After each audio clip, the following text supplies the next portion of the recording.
nem eu posso. Então nós precisamos ter um endereço. Depois de ter um endereço e ter um projeto, uma outra coisa que ainda acontece para começar a construir é primeiro construir para baixo. Quanto mais alto for a construção, mais profundo é as bases. É por isso que muita gente inicia rapidamente. Você pode ver, presta atenção aqui, você que está me acompanhando nesse raciocínio desta mensagem aqui. Você já parou para prestar atenção que tem muita gente que em poucos dias que ele decide a ser um templo de Deus, ele já quer sair pregando, cantando, fazendo uma igreja ali, se denominando presidente, né? Arruma um endereço ali, abre um ministério por conta e coloca lá sede mundial. Só tem aquele endereço ali no planeta, é a sede mundial dele. Ele não tem bases, não tem profundidade. A mídia leva 24 horas para fazer alguém famoso, né? Em poucas horas alguém se torna famoso. A internet torna a pessoa famosa através de um vídeo de 2 minutos, 3 minutos, e essa pessoa já em poucos dias tem milhões de acessos e já está lá nos maiores canais do Brasil, torna famoso. Deus não trabalha assim. Deus pode levar 20 anos, 25 anos para fazer você ter base, mas o dia que você também explodir, ninguém te derruba, ninguém te segura.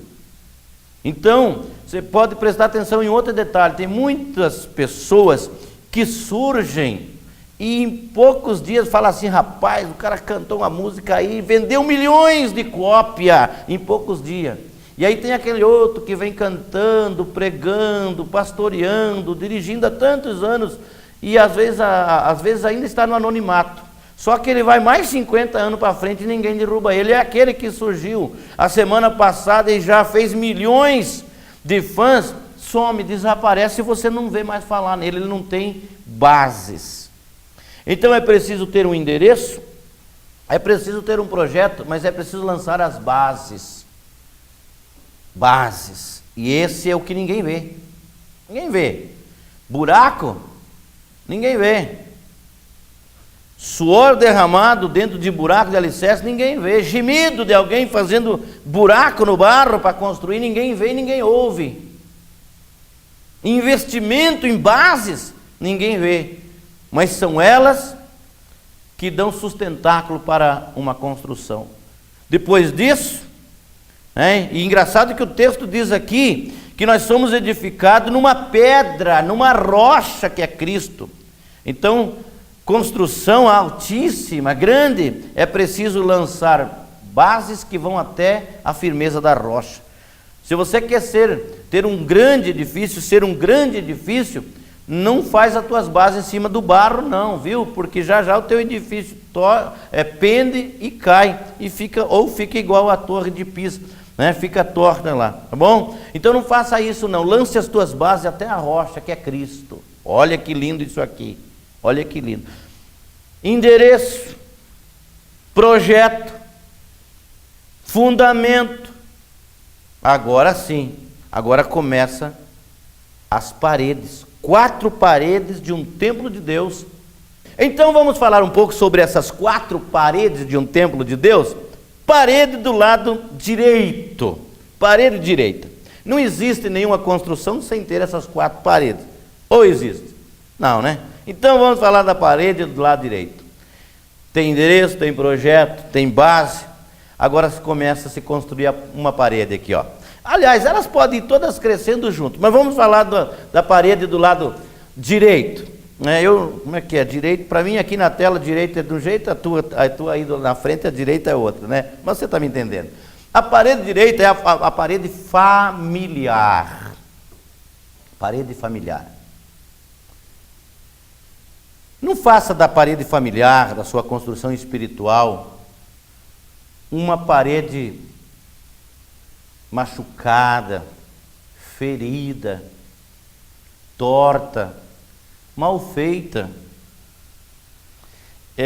Eu me lembro quando a gente, depois que lança as bases de uma construção, eu construí alguns centros de zoonose no estado do Tocantins. Então, o centro de zoonose tem o endereço e você constrói vários prédios dentro daquele espaço, porque ali tem um canil, um gatil, uma pocilga, ali tem um centro administrativo, enfim, são vários prédios num centro de zoonose.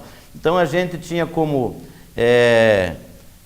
a forma de construir assim, lançar as alicerces de todos os prédios, passar o neutrol, só para ver aquilo tão bonito. E depois, então, a gente tinha todo aquele carinho de pegar o projeto e lançar as paredes medindo os tijolos para dar tudo certinho nas portas, para não ficar muito longe da ferragem, nem muito encostado no ferro, deixar uma medida de aproximadamente 2,5 centímetros da ferragem, e achava tão bonito. Depois nós fazíamos, lá para o norte eles chamam de garga, ou galga, eles falam galga, fazer uma garga para você ir subindo os tijolos todos iguais, pode ter, os prédios vão brotando do chão todo na mesma altura, que você vai indo para aquele risco, naquela régua, tudo aquilo. Então, eu posso entender que uma pessoa que quer construir um futuro bonito, ele tem que começar bonito. Tem que começar medindo, calculando, observando o projeto que tem, sabe? E nossa cultura brasileira, o brasileiro, ele é um pouco desleixado com projetos de vida. É preciso a gente rever os nossos conceitos, porque tem muita gente nova nesse Brasil e que pode ainda consertar isso aí. Comece certo o teu projeto familiar. Entende? Eu sei que eu estou falando aqui algumas palavras, mas o Espírito Santo vai colocar muitas outras que você, aí, ao ouvir o que eu estou falando, você vai reproduzindo na tua mente e vai te abrindo um leque de entendimento, porque isto é que o Espírito Santo faz nos corações. Então, você tá entendendo o que o Espírito Santo quer dizer para você? Você, moço que está namorando, não estrague o teu futuro familiar, não faça da tua namorada uma prostituta. Entende? Você é noivo, não faça da tua noiva um objeto de uso sexual e isso vai estragar, comprometer todo o teu futuro familiar. Respeite ela, que ela vai entender que tu é um moço de respeito, porque você, como namorado, não respeita a tua namorada, você vai gerar dentro, no coração dela, na mente dela, que tu é um moço que não tem respeito pelas outras também. Certo? Você é noivo, tu tem uma noiva, respeita a tua noiva, porque ela vai entender que tu é um moço de respeito quando tu estiver longe dela, no ônibus, no hotel, nas viagens, aonde tu estiver, ela vai dizer, não, o meu noivo é um moço de respeito, porque aquele moço cuida até o que fala comigo. O meu noivo, ele cuida tudo o que fala comigo, ele é educado para falar comigo, então eu sei que ele vai proceder do mesmo jeito lá longe. Então, e outra, não tem duas caras também, né? Não vai fabricar uma coisa que tu não é. Seja sincero diante de Deus. Você, esposo, respeita a tua esposa, respeita a tua mulher como uma esposa, porque tem homem que ele tem uma mulher, mas não tem uma esposa, não faz dela uma esposa. Então não estrague a parede da sua vida familiar. Essas criancinhas que Deus deu o privilégio para nascer aí na sua casa, porque essa criança poderia ter nascido em outro lugar, mas Deus quis dar como presente ao ventre da sua esposa e te dar como presente a você, pai, para você criar, porque ela será o teu abrigo lá no futuro. Ele deu a honra de dar para vocês, porque quantos pais e mães que não têm, que precisam gastar fortunas para ter um filho, mas você gerou, mãe. Não estrague essa criança, não ensine a ela as coisas erradas. Faz como o texto da Bíblia diz, ensina a criança no caminho em que deve andar. Viu? Não ensine o caminho, ensine no caminho, quer dizer, esteja junto. Ensinar o caminho é riscar num papel, dizer, vai por aqui. Mas ensinar no caminho é estar junto com essa criança. Isso é construir uma parede familiar, ser um conselheiro. Pai tem que, não é ser só pai para fazer um filho. O pai diante de Deus, ele tem que ser pai, amigo, herói e pastor. Presta atenção no que eu vou te falar aqui.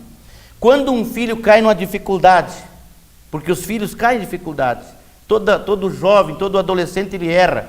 Quando ele comete um erro, e ele fala assim: pelo amor de Deus, não deixa meu pai e minha mãe ficar sabendo que eles me matam. Esse filho está dizendo que ele não tem um amigo e uma amiga dentro de casa. Agora, quando o filho cai num erro e fala assim: olha, o primeiro que eu vou contar para o meu pai e minha mãe, ele está dizendo: eu tenho um pai amigo, eu tenho uma mãe amiga, eu vou contar para eles. Você é esse pai amigo? Você é essa mãe amiga? Ou o teu filho é um saco de pancada dentro da sua casa? O teu filho vê e ouve o ódio que existe aí dentro. Como você está construindo essa parede familiar?